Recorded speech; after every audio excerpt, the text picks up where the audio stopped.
ആകാശവാണി.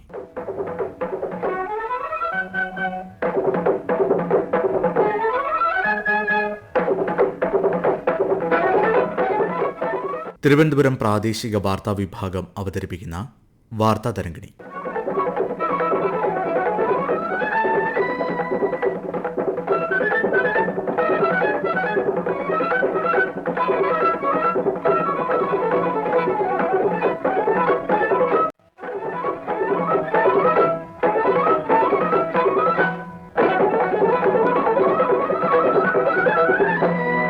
അന്താരാഷ്ട്ര മാതൃഭാഷാ ദിനം.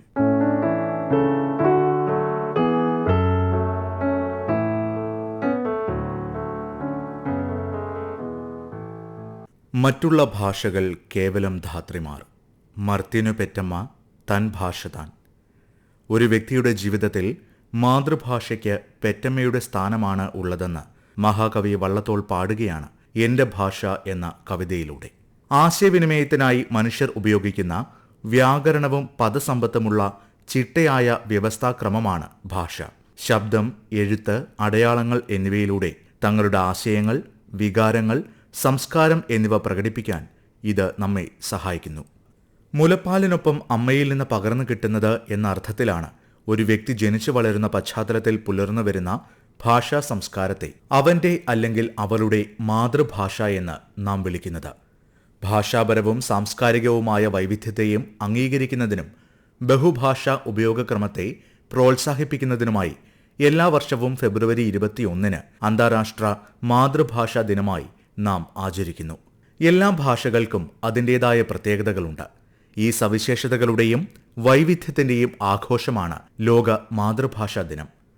ഭാഷകളുടെ വൈവിധ്യം, ഭാഷകളുമായി ബന്ധപ്പെട്ട വിവിധ സംസ്കാരങ്ങൾ എന്നിവ ആഘോഷിക്കുക എന്ന ലക്ഷ്യത്തോടെയാണ് ഐക്യരാഷ്ട്രസഭയുടെ ആഭിമുഖ്യത്തിൽ എല്ലാ വർഷവും അന്താരാഷ്ട്ര മാതൃഭാഷാ ദിനം ആഘോഷിക്കുന്നത്. ഉൾക്കടലിന്റെ കഥാകാരൻ ജോർജ് ഓണക്കൂർ തരംഗിണിയോട്. ഉച്ചാരണത്തിലും ലിപി വ്യവസ്ഥയിലും വളരെയധികം വൈജാത്യം പുലർത്തുന്ന പ്രാദേശിക ഭാഷകളുടെ നാടാണ് നമ്മുടേത്. സഹജ വികാരങ്ങളുടെ സൗന്ദര്യ ആവിഷ്കാരം നിർവഹിക്കുന്നതിന് നമുക്ക് ഏറ്റവും ഉചിതമായിട്ടുള്ളത്, യോഗ്യമായിട്ടുള്ളത് നമ്മുടെ മാതൃഭാഷ തന്നെയാണ്. അനേകം മാതൃഭാഷകൾ ഈ രാജ്യത്ത് ഭാരതഭൂമിയിൽ നിലനിൽക്കുന്നു എന്നുണ്ടെങ്കിലും നാം പരിഭ്രമിക്കേണ്ട യാതൊരു ആവശ്യമില്ല. കാരണം അതിലൂടെ ആവിഷ്കൃതമാകുന്ന സംസ്കാരത്തിന്റെ സൗന്ദര്യം, ആന്തരഭാവം ഒന്നു തന്നെയാണ് എന്നുള്ളതാണ് ഏറ്റവും ഹൃദ്യമായ കാര്യം. അതുകൊണ്ട് മാതൃഭാഷാ ദിനാചരണത്തിൽ നാം ആഗ്രഹിക്കുന്നത് സ്വാഭാവികമായ ആശയപ്രകാശനത്തിന് സഹായിക്കുന്ന മാതൃഭാഷകളുടെ ശക്തവും സുന്ദരവുമായ വികാസം സംഭവിക്കണം. അത് പരിപോഷിപ്പിക്കപ്പെടണം. അതുവഴി ഈ മഹാരാജ്യത്തിന്റെ പ്രാദേശിക സംസ്കൃതികൾ തിരിച്ചറിഞ്ഞ് അവ ദേശീയ ഭാവത്തോട് ചേർത്തിണക്കുവാനുള്ള സവിശേഷത, പ്രാഭവം നമുക്ക് ഉണ്ടാവണം. അതിന് ശക്തമാണ് നമ്മുടെ മാതൃഭാഷകൾ.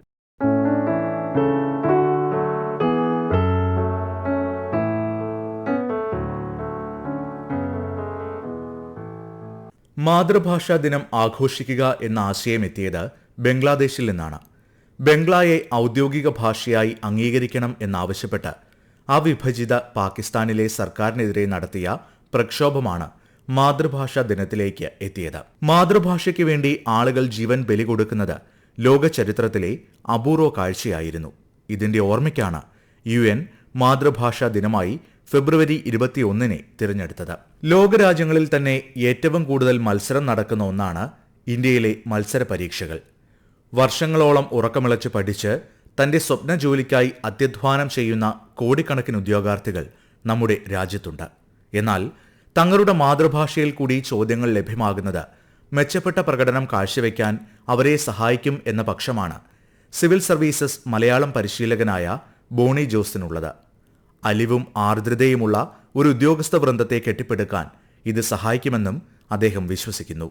ഒരു ഭാഷ ഒരു കാലത്തെ, സംസ്കാരത്തെ, ചരിത്രത്തെ, ഒരു ദേശത്തെ ഒക്കെ അടയാളപ്പെടുത്തുന്നതാണ്. അതുകൊണ്ട് തന്നെ മാതൃഭാഷയെക്കുറിച്ചുള്ള വ്യക്തമായ ധാരണ പ്രത്യേകിച്ചും രാഷ്ട്രീയ, സാമൂഹിക, ചരിത്ര അധിനിവേശങ്ങളിൽ നമുക്കുണ്ടാകേണ്ടത് വളരെ പ്രധാനപ്പെട്ടതാണ്. നമ്മളെ അറിയാൻ സ്വന്തം ദേശത്തിൻ്റെ ഭാഷയെ മനസ്സിലാക്കുക എന്നുള്ളത് വളരെ പ്രധാനപ്പെട്ടതാണ്. കേരളത്തിലെ ഭൂപ്രദേശത്തിൽ മലയാളം മാത്രമല്ല മാതൃഭാഷയായിട്ടുള്ളവർ, തമിഴ് മാതൃഭാഷയായിട്ടുള്ളവരും കന്നഡ മാതൃഭാഷയായിട്ടുള്ളവരും ഒക്കെ കേരളീയ സമൂഹത്തിൽ ജീവിക്കുന്നുണ്ട്. അതുകൂടാതെ അതുപോലെ തന്നെ വളരെ പ്രധാനപ്പെട്ടതാണ് ആദിവാസി ഗോത്രഭാഷകൾ. ഈ പരീക്ഷയുമായി ബന്ധപ്പെട്ടൊക്കെ വരുന്ന അവസരങ്ങളിൽ ചോദ്യപേപ്പറുകൾ മാതൃഭാഷയിൽ കൂടി ലഭ്യമാക്കേണ്ടതിന്റെ ആവശ്യകതയെക്കുറിച്ച് ചർച്ചകൾ ഉയരുന്നുണ്ട്. മത്സര പരീക്ഷകളിലും മലയാളം നിർബന്ധമായി ചോദ്യപേപ്പർ ലഭ്യമാക്കുക തുടങ്ങിയ ആവശ്യങ്ങൾ മലയാളം ഐക്യവേദി പോലെയുള്ള സംഘടനകൾ ഉന്നയിക്കുമ്പോൾ നമ്മളത് വളരെ പ്രാധാന്യത്തോടെ കാണണം. പ്രത്യേകിച്ചും ഹിന്ദിയും ഇംഗ്ലീഷും ഒക്കെ ചോദ്യപേപ്പറിൽ കടന്നു വരുമ്പോൾ അതിനോടൊപ്പം തന്നെ അത് മലയാളത്തിൽ പരീക്ഷ എഴുതുന്നവർക്ക് അല്ലെങ്കിൽ മലയാളികൾക്ക് മലയാളത്തിൽ ലഭ്യമാക്കുക, തമിഴർക്ക് തമിഴിൽ ലഭ്യമാക്കുക എന്നൊക്കെ ഉള്ളത് വളരെ പ്രധാനപ്പെട്ടതാണ്. സ്വന്തം മാതൃഭാഷയിൽ കാര്യങ്ങൾ മനസ്സിലാക്കി അതിന്റെ ആശയ വ്യക്തതയോടെ ഉത്തരങ്ങളിലേക്ക് എത്തിച്ചേരാൻ കുട്ടികളെ ഇത് സഹായിക്കും. അതോടൊപ്പം കേരളത്തിൽ നടത്തുന്ന PSC പരീക്ഷകളിലും വളരെ ശ്രദ്ധയോടെ അധികാരിവർഗം അത്തരം കാര്യങ്ങളിൽ ഇടപെടേണ്ടതാണ്.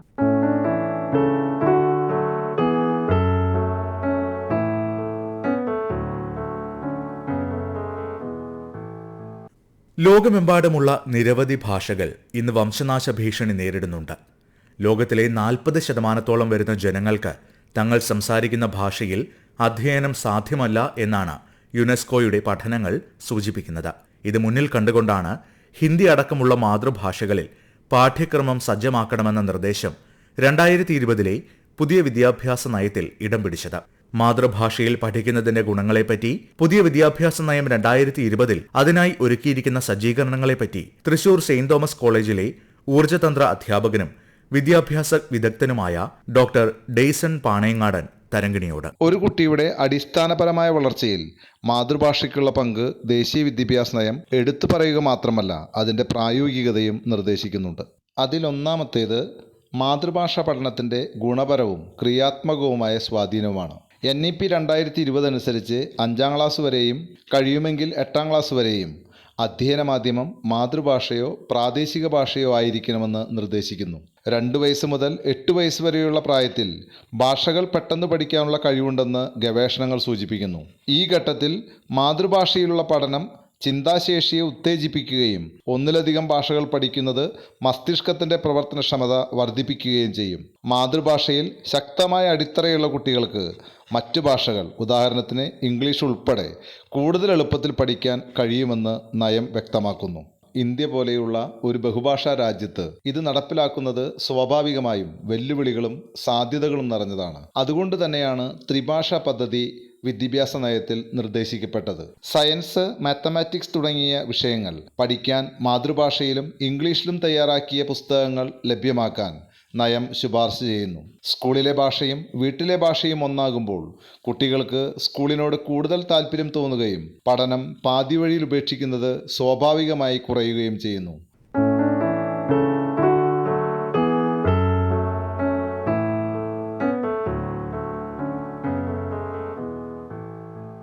മാതൃഭാഷ എന്ന അലങ്കാരമേന്തി കൊണ്ട് നടക്കുമ്പോഴും നമ്മുടെ മലയാളത്തെ സ്നേഹിക്കാൻ മലയാളി ഇന്ന് മറന്നുപോകുന്നുണ്ടോ? മദ്രാസ് സർവകലാശാലയിൽ മലയാളം ഗവേഷകയും യുവ കഥാകൃത്തുമായ പുണ്യ CR തരംഗിണിയോട്. മനുഷ്യന്റെ സാമൂഹിക, സാംസ്കാരിക, രാഷ്ട്രീയ ലോകം വളരുകയും തിരുത്തപ്പെടുകയും പുതുക്കപ്പെടുകയൊക്കെ ചെയ്യുന്നതിനൊപ്പം ഭാഷയിലും ഈ പറഞ്ഞ മാറ്റങ്ങൾ പ്രത്യക്ഷപ്പെടുന്നുണ്ട്. എല്ലാ കൊല്ലവും നമ്മൾ ഫെബ്രുവരി 21 ആചരിച്ചു പോരുന്ന അന്താരാഷ്ട്ര മാതൃഭാഷാ ദിനത്തിൻ്റെ അന്തസത്ത തന്നെ അതിർത്തികളില്ലാത്ത ഭാഷകൾ, ഭാഷയുടെ വൈവിധ്യങ്ങൾ എന്നതാണ്. 5 വർഷമായിട്ട് മദ്രാസിലാണ് ഞാൻ ജീവിക്കുന്നത്. ഇവിടെ തമിഴ് സംസ്കാരത്തിൽ എനിക്ക് ഏറ്റവും കൂടുതൽ ആകർഷകമായി തോന്നിയിട്ടുള്ളത് തമിഴർ അവരുടെ ഭാഷയ്ക്ക് നൽകുന്ന മൂല്യവും പ്രാധാന്യവുമാണ്. ഘടന കൊണ്ടും സ്വഭാവം കൊണ്ടുമൊക്കെ പഠിച്ചെടുക്കാൻ കുറച്ചധികം ബുദ്ധിമുട്ടുള്ളത് എന്ന് പലപ്പോഴും കരുതപ്പെടുന്നതും എന്നാൽ വശ്യമായ സൗന്ദര്യമുള്ളതുമായിട്ടുള്ള ഭാഷയാണ് നമ്മുടെ മലയാളം. എന്നാൽ പുതിയ തലമുറയിലേക്ക് നമ്മുടെ ഭാഷയുടെ വിശാലമായ സാധ്യതകളും ഉൾക്കാഴ്ചകളും കൈമാറാൻ നമുക്ക് എത്രമാത്രം സാധിക്കുന്നുണ്ട് എന്നതിനെ പറ്റി നമ്മൾ കൂടുതൽ ചിന്തിക്കേണ്ടിയിരിക്കുന്നു എന്നെനിക്ക് തോന്നുന്നു. നമ്മുടെ മലയാളം കുറെ കൂടെ മധുരിതമാകട്ടെ.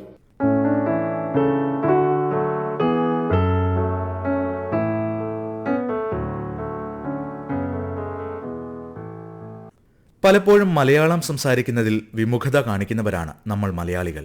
എന്നാൽ മാതൃഭാഷയെ സ്വന്തം ജീവനേക്കാൾ സ്നേഹിക്കുന്ന നിരവധി ജനസമൂഹങ്ങൾ നമ്മുടെ ചുറ്റുമുണ്ട്. അവരിൽ നിന്ന് നമുക്ക് ഏറെ പഠിക്കാനുണ്ട്.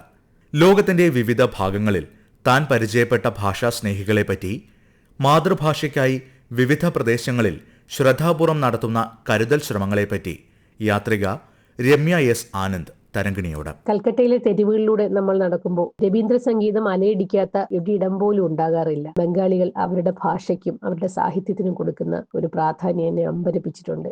അതുപോലെ തന്നെ കല്യാണങ്ങളുടെ തന്നെ പല മാനദണ്ഡങ്ങളിലൊന്നാണ് ഈ ബംഗാളി ഭാഷ സംസാരിക്കാനുള്ള പ്രാവീണ്യവും പിന്നീട് രവീന്ദ്ര സംഗീതത്തിലുള്ള അറിവും. സ്വീഡനിലെ നമ്മുടെ കുട്ടികളെ അവിടെ പഠിപ്പിക്കുമ്പോൾ നമ്മൾ വീട്ടിൽ സംസാരിക്കുന്ന ഭാഷ ഏതാണെന്ന് അവർ ചോദിക്കും. മാതൃഭാഷ പഠിപ്പിക്കാൻ വേണ്ടി ഒരു അധ്യാപകനെ തന്നെ വെക്കും. സ്വീഡനിലുള്ള ഞങ്ങളുടെ സുഹൃത്തുക്കളുടെ മക്കളെ മലയാളം പഠിപ്പിക്കാൻ വേണ്ടി ഒരു അധ്യാപകനെ തന്നെ നിയോഗിച്ചിട്ടുണ്ട്. ഫ്രഞ്ചുകാർ അവരുടെ കലയ്ക്കും സംസ്കാരത്തിനും ഭാഷയ്ക്കും കൊടുക്കുന്ന ആദരവ് അമ്പരപ്പിച്ചിട്ടുള്ളതാണ്. തെരുവുകളിലൂടെ പോകുമ്പോൾ നമ്മൾ ഇംഗ്ലീഷിൽ എന്തെങ്കിലും ചോദിച്ചു കഴിഞ്ഞാൽ അവർ കേൾക്കാത്ത മട്ടിൽ തന്നെ പോകും. എന്നാൽ അവരുടെ ഭാഷയിൽ നമ്മൾ ഒരു അഭിവാദ്യം കൊടുത്തു കഴിഞ്ഞാൽ അങ്ങേയറ്റ സ്നേഹത്തോടുകൂടി നമ്മളെ സ്വീകരിക്കും. അതേ ഒരു നടപടി ജർമ്മനിയിലും കണ്ടിട്ടുണ്ട്. എം.ടിയുടെ വാക്കുകൾ ഓർത്തുകൊണ്ട് തന്നെ നിർത്തുന്നു. എന്റെ അമ്മയുടെ തലോടലും ശാസനയുമാണ് എന്റെ ഭാഷ. ഏത് നാട്ടിലെത്തിയാലും ഞാൻ സ്വപ്നം കാണുന്നത് എന്റെ ഭാഷയിലാണ്. എന്റെ ഭാഷ ഞാൻ തന്നെയാണ്.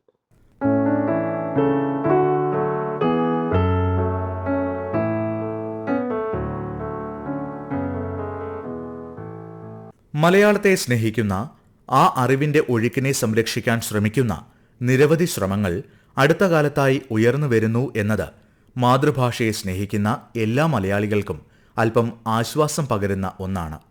പ്രതീക്ഷയുടെ ആ പച്ചത്തുരുത്തുകളിൽ തലയുയർത്തി നിൽക്കുന്ന ഒന്നാണ് തലസ്ഥാന നഗരി കേന്ദ്രമായി പ്രവർത്തിക്കുന്ന മലയാളം പള്ളിക്കൂടം എന്ന മുന്നേറ്റം. ഗോപി നാരായണനും ഡോക്ടർ ജെസി നാരായണനുമാണ് മലയാളം പള്ളിക്കൂടം എന്ന ഈ ആശയത്തിന് പിന്നിൽ.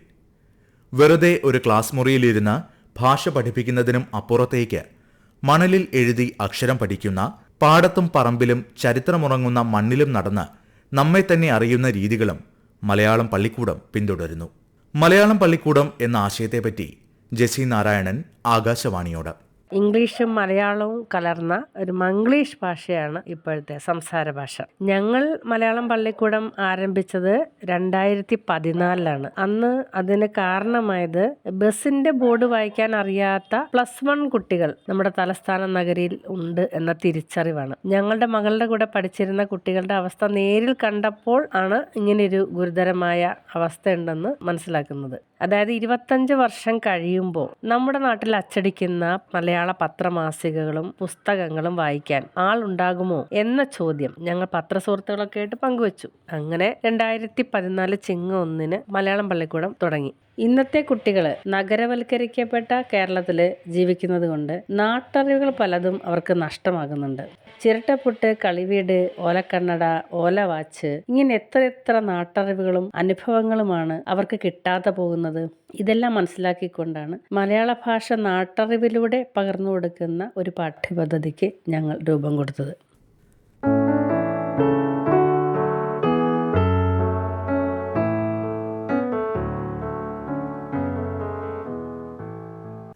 ബഹുഭാഷാ വിദ്യാഭ്യാസത്തിൽ യുവതയുടെ പങ്ക് ഉറപ്പാക്കുക എന്ന ലക്ഷ്യത്തോടെയാണ് ഈ വർഷത്തെ മാതൃഭാഷാ ദിനം യുനെസ്കോ ആചരിക്കുന്നത്. ഭാഷ എന്നത് സംസാരത്തിനുള്ള ഒരു മാധ്യമം മാത്രമല്ല, സമൂഹത്തിൽ മികച്ച രീതിയിൽ ഇടപെടാനും സ്വത്വബോധം വളർത്താനും ഉപകരിക്കുന്ന ഒരു ഉപകരണം കൂടിയാണ് എന്നത് നമുക്ക് മറക്കാതിരിക്കാം.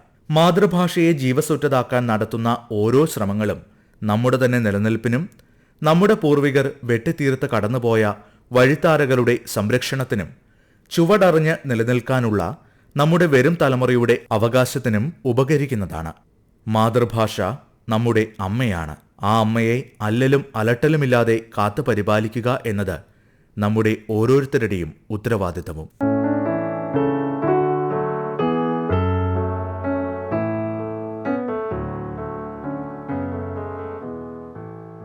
തരംഗിണി സമാപിക്കുന്നു.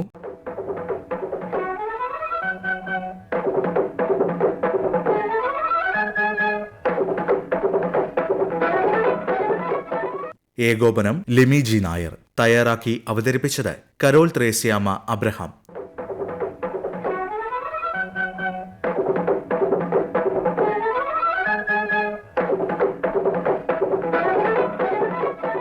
വാർത്താ തരംഗിണി ഇനി തിങ്കളാഴ്ച രാവിലെ 9 മണിക്ക്.